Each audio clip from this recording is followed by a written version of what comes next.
Hi everybody, and welcome to Wendy's Witness. I want to talk to you today about a touchy subject: money. Dave Ramsey's made a whole career out of helping people manage their money so their money doesn't manage them. The Bible warns us that the love of money is the root of all evil, and it's easier to fit a camel through the eye of a needle than for a rich man to enter into the kingdom of God. Well, that says it all. Money can easily become an idol, but money itself is not bad. As a matter of fact, it can be very good. What we do with the money we have is important to God. What we spend our money on speaks volumes about what we deem as valuable. We can use money to touch others' lives as long as we're willing to loosen our grasp and give it away.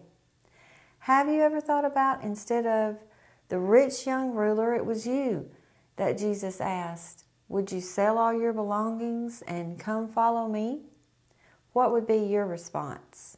Well, I have, and it causes some honest self-examination.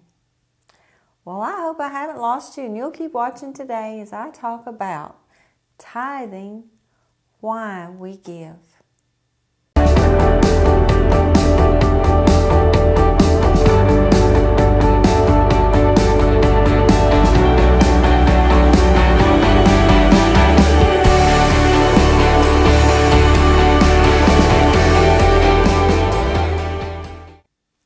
I know this is not a popular topic, and I've heard many people say, tithing, that's Old Testament. We don't live under that covenant anymore. Jesus came and we're under grace and a new covenant. And they would be right.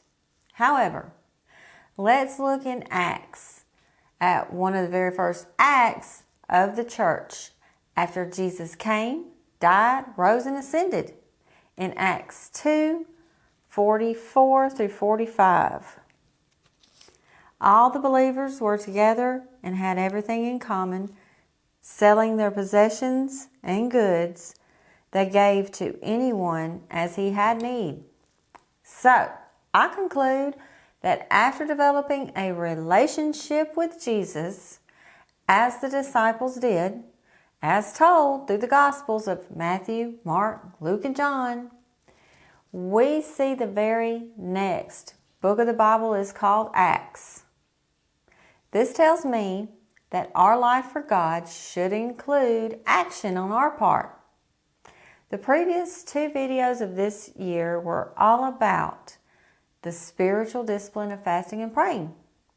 And I would like to include giving as another holy habit and spiritual discipline involved in a life lived for Jesus. I'm seeing a theme here, aren't you? A lot of people concern themselves mainly with how can they get more from God instead of how can I find ways to give back to God.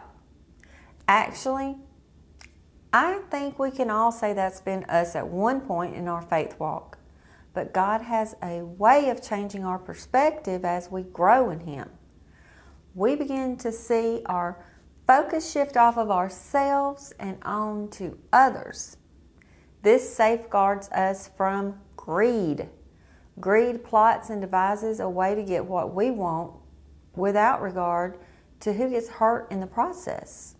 In Kings 21, 1 through 16, we see this kind of greed in action. King Ahab's wife was Jezebel, who was wicked. She came up with a murderous plot to accumulate a vineyard her husband wanted badly but could not get. Those who are filled with greed and envy only see people for what they can get out of them. This is a vision problem.